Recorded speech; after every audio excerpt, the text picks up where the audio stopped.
జాతర ఓ లింగ పెద్దగట్టు లింగ ఓ దేవా గొల్లగట్టు జాతర ఓ లింగ పెద్దగట్టు లింగ ఓ దేవా ఓ లింగ పెద్దగట్టు లింగ ఓ దేవా ఏరీల మోతలట గొల్లగట్టు జాతర ఓ లింగ పెద్దగట్టు లింగ ఓ ఏరీల మోతలట ఓ లింగ గజ్జేల లాగులట ఓ దేవా. నమస్తే, వెల్కమ్ టు యాదవ్ విజన్. నేను మీ నక్క మహేష్ యాదవ్. ఈరోజు మనతో పాటు పెద్దగట్టు జాతర, గొల్లగట్టు జాతర, దురాజ్పల్లి జాతర, ఈ జాతర పైన రీసెర్చ్ చేసి ఒక పుస్తకాన్ని తీసుకురావడం జరిగింది. అతను ఎవరో కాదు, పోతరవేని తిరుపతి గారు. సో అన్నగారు డిగ్రీ లెక్చరర్గా పనిచేయడం జరుగుతుంది. సో దీనిపైన రీసెర్చ్ చేసి ఒక పుస్తకాన్ని రాయడం జరిగింది. అసలు ఈ జాతర చారిత్రక నేపథ్యానికి సంబంధించి మరిన్ని విషయాలు మాట్లాడే ప్రయత్నం చేద్దాం. అన్న నమస్తే. నమస్తే అన్న, ఎట్లున్నారన్న? అంతా బాగున్నామన్నా. ముందుగా యాదవ విజన్ టీవీ వాళ్ళకి శుభాకాంక్షలు తెలియజేస్తున్నాం. మీరు యాదవులకు సంబంధించినటువంటి చరిత్రను కానీ, యాదవ నాయకులకు సంబంధించినటువంటి విషయాలు కానీ వెలుగులోకి తీసుకురావడం చాలా సంతోషకరమైనటువంటి విషయంగా ఈ సందర్భంగా తెలియజేస్తున్నాను. ఓకే, ముఖ్యంగా అంటే జనరల్గా పెద్దగట్టు జాతర, గొల్లగట్టు జాతర, దురాజ్పల్లి జాతర. సో ముఖ్యంగా పెద్దగట్టు జాతర విషయానికి వస్తే ఒక గుట్ట పైన ఉంది, తర్వాత గొల్లగట్టు కానీ పాలచెర్ల గుట్ట కానీ గొల్లగట్టు జాతర ఉంటే అదొక గుట్ట పైన ఉంది.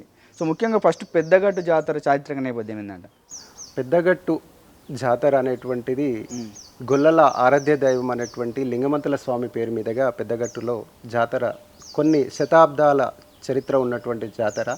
అక్కడ కొన్ని శతాబ్దాలుగా ఈ పెద్దగట్టు ప్రాంతంలో గొల్లలు జాతర జరుపుకునేటువంటి వారు. మరి ఈ పెద్దగట్టు ప్రాంతంలో లింగమంతులు అనే స్వామి ఏ విధంగా వెలుగులోకి వచ్చిండని మనం ఒకసారి పరిశీలించినట్లయితే, ఈ పెద్దగట్టు ప్రాంతంలో ఒకప్పుడు దట్టమైనటువంటి అడవి ప్రాంతం ఉండేది. ఈ అడవి ప్రాంతం ఎక్కడైతే దట్టమైనటువంటి అడవి ప్రాంతం ఉంటుందో అక్కడ గొల్లలు ఎక్కువగా ఉంటారు. ఆ గొల్ల కులంలో పుట్టినటువంటి లింగమంతులే మానవాతీతమైనటువంటి శక్తులుండి అక్కడ ఈ యొక్క పశు కాపరులైనటువంటి గొల్లల యొక్క పశు సంపదను, అదేవిధంగా గొల్లలను ఇతర జాతి నుండి కాపాడినటువంటి ఒక గొప్ప చారిత్రక యోధుడని ఇక్కడ మనకు ఎక్కువగా ఆ కథ ప్రచారంలో ఉండడం జరుగుతుంది. కాబట్టి అతని యొక్క పెద్దగట్టు యొక్క పరిసర ప్రాంతాలు పరిశీలించినా కూడా ఈ లింగమంతులు అనేటువంటి వాడు ఆ ప్రాంతంలో పరిపాలకుడై ఉండి ఈ గొల్లలను, ఈ చుట్టుపక్కల ఉన్నటువంటి ప్రజలను, వాళ్ళ పశు సంపదను, అదేవిధంగా వాళ్ళ యొక్క ప్రాణాలను కాపాడినటువంటి ఒక గొప్ప దేవుడు. చరిత్రలోకి చూసినట్లయితే ఎవరైతే ఒక జాతిని కాపాడినటువంటి వారు ఉంటారో వాళ్ళకి దైవత్వం ఆపాదించి పూజించుకోవడం అనేటువంటిది మనకు ప్రాచీన కాలం నుండి కొనసాగుతుంది. కాబట్టి గొల్లలు కూడా ఈ పెద్దగట్టు ప్రాంతంలో ఇతడు చారిత్రక యోధుడు కాబట్టి అతన్ని పూజించుకునే క్రమంలో అక్కడ జాతర ప్రారంభమైందని మనకు చారిత్రక ఆనవాళ్ళ ద్వారా తెలుస్తుంది. ఓకే, అంటే పెద్దగట్టు జాతర ఒకవైపు అయితే మళ్ళీ ఈ గొల్లగట్టు జాతర పైన లింగమంతుల స్వామి వెలవడం జరిగింది. సో అక్కడి నుంచి ఇక్కడికి రావడానికి కారణాలు ఏంటి, అసలు ఇక్కడ ఎప్పటి నుంచి చేస్తున్నారు జాతర? సో పెద్దగట్టు ప్రాంతం నుండి గొల్లగట్టు ప్రాంతానికి జాతర అనేటువంటి రావడానికి అనేక కారణాలు ఇక్కడ ప్రచారంలో ఉన్నాయి. సరైన కారణం తెలుసుకోవాలంటే ఇంకా చారిత్రకంగా కొంత పరిశోధన చేయవలసినటువంటి అవసరం ఉంది. ఇక్కడ పెద్దలు చెప్పేటువంటి జాతర జరిపేటువంటి పెద్దలు చెప్పేటువంటి కథనాల్లో ఏముందంటే, ఈ పెద్దగట్టు ప్రాంతంలో జాతర జరుగుతున్నటువంటి క్రమంలో అక్కడ ఒక నిండు గర్భిణి, అంటే ఈ గొల్లకులం చెందినటువంటి నిండు గర్భిణి మందగంపలో తన యొక్క పూజా సామాగ్రి పెట్టుకొని ఆ పెద్దగట్టు మెట్లు ఎక్కుతుండగా కాలు జారి పడడం వల్ల దానికి చెల్లించినటువంటి పెద్దగట్టు లింగమంతుల స్వామి ఇక్కడ అనువైనటువంటి ప్రదేశం లేదు, నా భక్తులకు అనుకూలంగా ఉండాలి, ఇంకా నా భక్తులకు దగ్గరలో ఉండాలనేటువంటి ఉద్దేశంతో యాదవులు ఎక్కువగా ఉండేటువంటి ప్రాంతమైనటువంటి మన సూర్యాపేట జిల్లాకు సమీపంలో దురాజుపల్లి అనేటువంటి ఉంటుంది. ఆ దురాజుపల్లి పొలిమేరలో ఉన్నటువంటి గొల్లగట్టు ప్రాంతంలోనే ఇక్కడ ఈ లింగమంతుల స్వామి మళ్ళీ కొలువై ఉన్నాడని మనకు ఇక్కడ కథనాల ద్వారా తెలుస్తుంది. చారిత్రక ఆనవాళ్ళను చూసినట్లయితే పెద్దగట్టులో ఉన్నటువంటి లింగమంతుల స్వామి గుడిని పోలినటువంటి గుడి ఇక్కడ ఉన్నటువంటి భక్తులందరూ నిర్మించుకొని పునఃప్రతిష్ఠన చేసుకొని ఇక్కడ జాతర అనేటువంటిది కొనసాగిస్తున్నారని మనకు తెలుస్తుంది. ఈ గొల్లగట్టునే పాలచెర్లయ్య గుట్ట అంటారు. ఇక్కడ జరిగేటువంటి జాతరనే గొల్లగట్టు జాతర అంటారు. ఇక్కడ జరిగేటువంటి దురాజుపల్లి సమీపంలో జరుగుతుంది కాబట్టి దీన్ని దురాజుపల్లి జాతర అని అంటారు. ఈ గొల్లగట్టు పైననే ఈ లింగమంతుల స్వామి తో పాటు చౌడమ్మ పూజింపబడుతుంది కాబట్టి ఈ యొక్క జాతరను లింగమంతుల చౌడమ్మ తల్లి జాతర కానీ పలు పేర్లతో పిలుచుకున్నప్పటికీ ఇది గొల్లల జాతరే, ఇది గొల్లగట్టు జాతరే, ఇది పెద్దగట్టు జాతరే అని మనం అంటే ఒక్కసారి దేవాలయాన్ని కనుక మనం గమనిస్తే అక్కడ మనకు ఆకుమంచమ్మ ఎలమంచమ్మ లాంటి దేవతలు కూడా కనిపించడం జరుగుతుంది. సో వీళ్ళు పాత్ర ఏంది?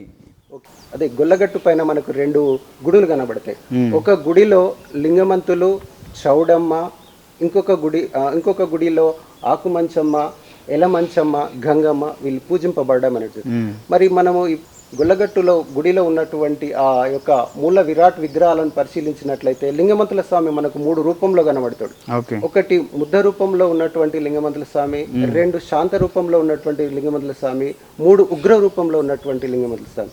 ఉగ్ర రూపంలో ఉన్నటువంటి లింగమంతుల స్వామిని మనం పరిశీలించినట్లయితే, ఆ విగ్రహాన్ని పరిశీలించినట్లయితే, ఈ ఉగ్ర రూపంలో ఉన్నటువంటి లింగమంతుల స్వామి త్రిశూలధారుడై కిరీటాన్ని పెట్టుకొని గుర్రాన్ని అధిరోహిస్తున్నట్టు, ఆ పశువులు ఏవైతే గొర్రెలు ఉన్నాయో, ఎవరైతే మేకలు ఉన్నాయో ఆ మేకలను క్రూర మృగాల నుండి కాపాడే క్రమంలో ఆ పులిని వేటాడుతున్నట్లుగా అక్కడ ఆ చుట్టుపక్కల ఉన్నటువంటి పశుకాపర్లు అతన్ని మొక్కుతున్నట్టుగా కనబడుతుంది.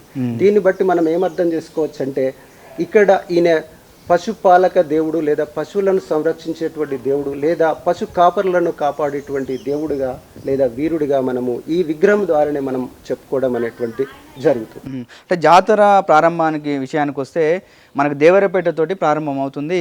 దేవరపేట కేసారం గ్రామం నుంచి రావడం జరుగుతుంది. సో అసలు ఈ కేసారం గ్రామానికి గొల్లగట్టు జాతరకు మధ్య ఉన్నటువంటి సంబంధం ఏంటంటే ఏం చెప్తారు? సో దేవరపెట్ట అంటే వీరుల పెట్ట.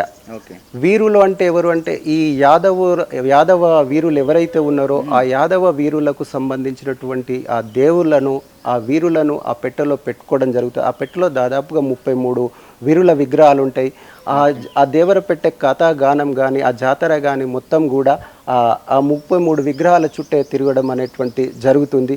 మరి ఈ దేవరపెట్టె యొక్క మూలాలు ఎక్కడ కనబడతాయి అంటే మనకి ఈ దేవరపెట్టె అనేటిది తొలుత చీకటాయపాలెనికి చెందినటువంటి వాళ్ళు. ఈ చీకటాయపాలెం నుండి ఎందుకు వస్తాయంటే ఈ దేవరపెట్టె ఈ జాతరలో ఎవరైతే పూజారులు ఉన్నారో ఆ పూజారులు బైకాని పూజారు లేదా తెరచీరల బైకాని పూజారులుగా చెప్పుకోవడం జరుగుతుంది. మరి వీరు ఆ పూజారులుగా ఉన్నటువంటి వాళ్ళు ఈ జాతరలో ముఖ్యమైనటువంటి కీలకమైనటువంటి పవిత్రమైనటువంటి పెట్టె అయినటువంటి దేవరపెట్టెను వాళ్ళు కేసారం చీకటాయపాలె గ్రామం నుండి ఈ కేసారం గ్రామానికి మనకు జాతరకు జరిగేటువంటి 15 రోజుల ముందే ఇక్కడికి తీసుకొని రావడం జరుగుతుంది. తీసుకొని వచ్చి ఎవరైతే జాతర హక్కుదారులు ఉన్నారో ఆ జాతర హక్కుదారులు ఎక్కడ ఉంటారంటే కేసారం గ్రామంలో ఉంటారు. కేసారం గ్రామమే కాదు ఈ జాతర హక్కుదారులు సూర్యాపేట చుట్టుపక్కల ఉన్నటువంటి మున్న వాళ్ళు కావచ్చు, మెంతబోయిన వాళ్ళు, అలిశెట్టి, కోడి, వల్లపు ఈ వంశాల అందరూ కూడా ఈ గొల్లలందరూ కూడా జాతర హక్కుదారులుగా ప్రకటించడం జరుగుతుంది. ఆ రోజుల్లో చీకటాయపాలెం నుండి తీసుకొచ్చినటువంటి దేవరపెట్టెను తమకు అనుకూలంగా ఉన్నటువంటి కేసారం గ్రామంలో పెట్టుకొని అక్కడ యాదవుల సమక్షంలో పూజలు చేసిన తర్వాతనే అక్కడెందుకు యాదవుల సమక్షంలో పూజలు చేస్తారంటే ఈ జాతర యాదవులది కాబట్టి యాదవులు తొలుత పూజ చేయాలి కాబట్టి అక్కడ దేవరపెట్టెను యాదవులే తొలతగా మొయ్యాలి, ఆ యాదవులే తొలతగా ఆ దేవరపెట్టెకు దీపారాధన చేయాలి, యాదవులే తొలతగా బొట్టు కంకణం తీసుకోవాలి కాబట్టి అక్కడి నుండి కేసారం గ్రామం నుండి దేవరపెట్టెను ఇక్కడికి తీసుకొని రావడం అనేటువంటి జరుగుతుంది. అంటే జనరల్గా జాతర విషయానికి వస్తే దాదాపు 5 రోజుల పాటు జాతర జరగడం జరుగుతుంది. మొదటి రోజు నుంచి 5వ రోజు వరకు ఒక్కొక్క రోజు ఒక్కొక్క ఘట్టాలని వీళ్ళు పూర్తి చేసుకోవడం జరుగుతుంది. సో మొదటి రోజు నుంచి 5వ రోజు వరకు ఏమేమి కార్యక్రమాలు చేస్తారంటారు? సో ఈ జాతర అనేటువంటిది ప్రతి 2 సంవత్సరాలకు ఒక్కసారి మాఘమాస శుద్ధ పౌర్ణమి రోజు ఈ జాతర అనేటువంటిది ప్రారంభం కావడం జరుగుతుంది.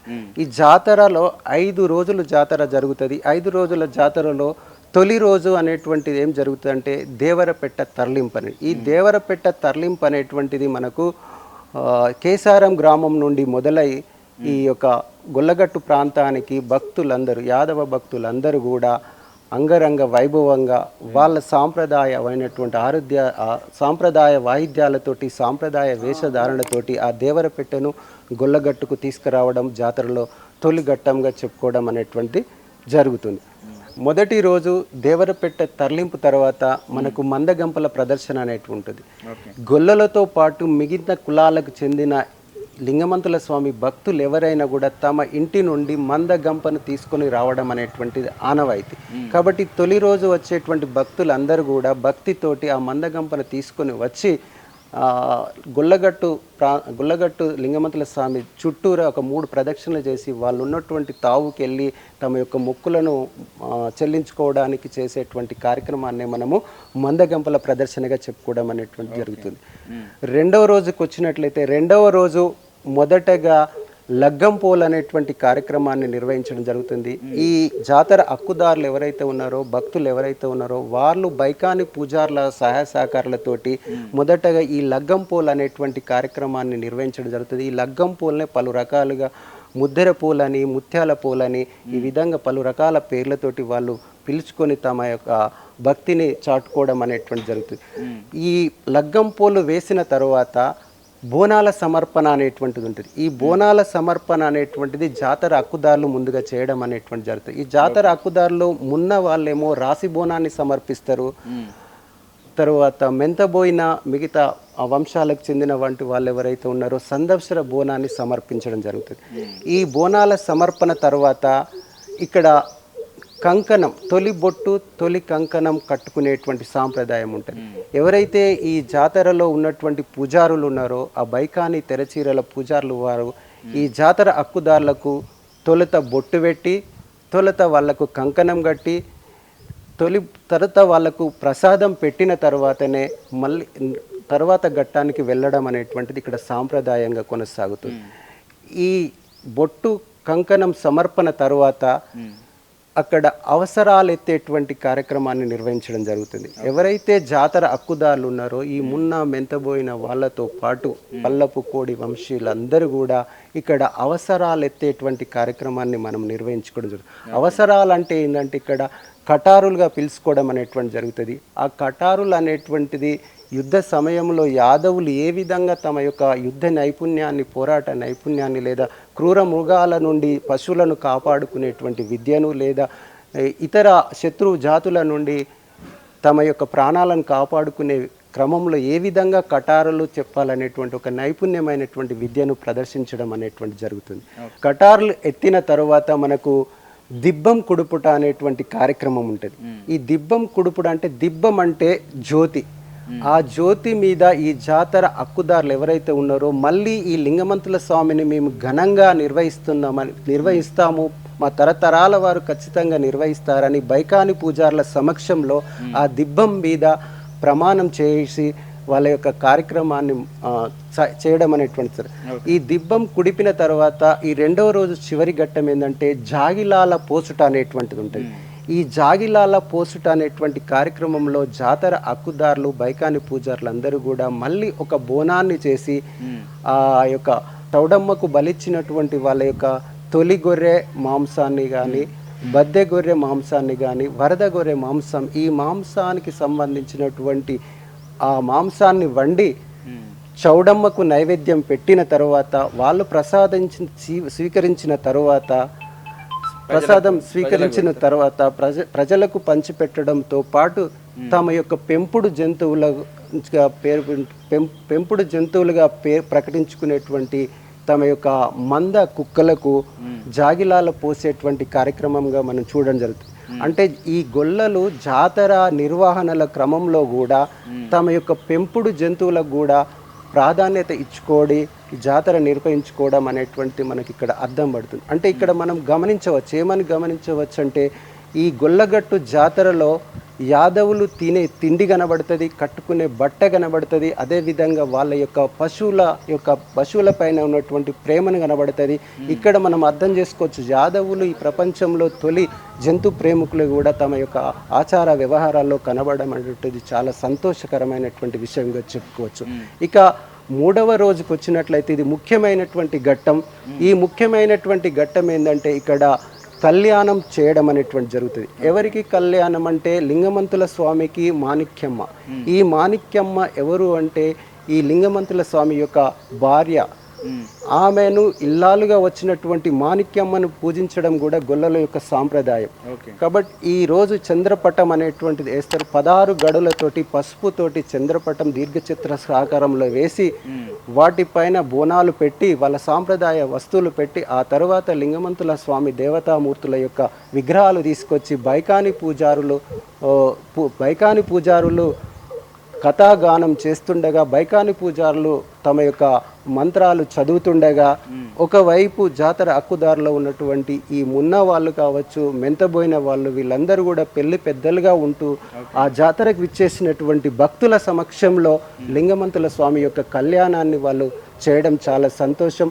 ఆ కళ్యాణాన్ని చూడడానికి గొల్లలతో పాటు మిగతా కులాలకు చెందినటువంటి భక్తులు కూడా వచ్చి ఆ కళ్యాణ దేవతామూర్తుల యొక్క కళ్యాణాన్ని తిలకించి పునీతం పొందడం అనేటువంటిది ఇక్కడ మనము గమనించవలసినటువంటి విషయంగా చెప్పుకోవడం జరుగుతుంది.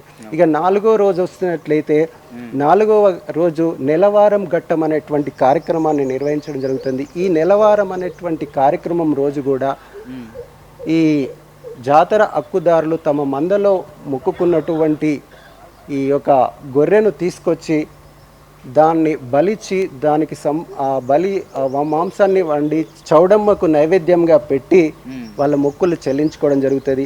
5వ రోజు మనము ముగింపు కార్యక్రమాలుగా మళ్ళా జాతర హక్కుదారులతో పాటు మిగిలిన కులాలు వివిధ ప్రాంతాల నుండి వస్తారు కాబట్టి మళ్ళీ ఒకసారి మన మనసారా వాళ్ళ లింగమంతుల స్వామికి మొక్కులు చెల్లించి మా పశు సంపద బాగుండాలి, కోరితే కొడుకులు పుట్టాలని, అడిగితే ఆడబిడ్డలు పుట్టాలని, మాకు ఐశ్వర్యాలు రావాలని, మా పశు సంపద వృద్ధి చెందాలని, మా మందలు వృద్ధి చెందాలి, మా వంశాభివృద్ధి చెందాలనేటువంటి ఉద్దేశంతో వాళ్ళు మొక్కులు చెల్లించి నమ్మకంతో లింగమంతుల స్వామికి తమ యొక్క మొక్కులు చెల్లించుకోవడం ఇక్కడ మనం గమనించవచ్చు. ఇవన్నీ మనం గమనించినట్లయితే యాదవుల ఆరాధ్య దైవమే లింగమంతుల స్వామి. ఇక్కడ గుడి యాదవులదే, గుడిలో దేవుడు యాదవుడే, గుడిలో ఉన్నటువంటి హక్కుదారులు కావచ్చు, పూజారులు కావచ్చు, వచ్చేటువంటి భక్తులు దాదాపుగా 90% యాదవులే ఉండడం జరుగుతుంది. యాదవులతో పాటు ఈ తెలంగాణ ప్రాంతంలో ఉన్నటువంటి సకల జనులు కూడా ఈ జాతరలో హాజరు కావడం, వాళ్ళ మొక్కులు చెల్లించుకోవడం. తెలంగాణతో పాటు ఆంధ్ర, ఛత్తీస్గఢ్ నుంచి కూడా రావడం, మిగతా రాష్ట్రాల నుండి ఎక్కడైతే పశు కాపరులు ఉన్నారో ఈ ప్రాంతం నుండి వివిధ ప్రాంతాలకు వెళ్ళినటువంటి వాళ్ళు ఉన్నారో ఆ పశు కాపర వృత్తిని చేపట్టినటువంటి వాళ్ళందరూ కూడా ఈ యొక్క లింగమంతుల స్వామికి వచ్చి పూజలు చేయడం అనేటువంటిది సాంప్రదాయంగా గత 100 సంవత్సరాలుగా కొనసాగుతుంది.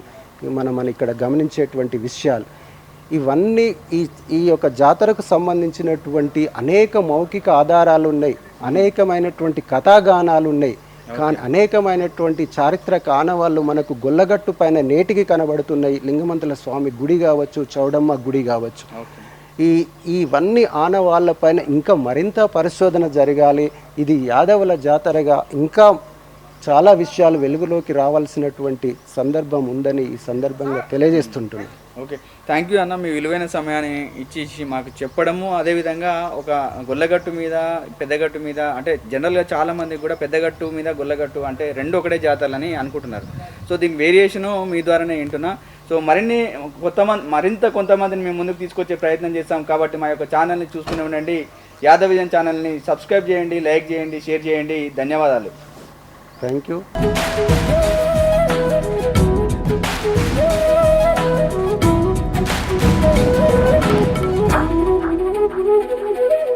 Oh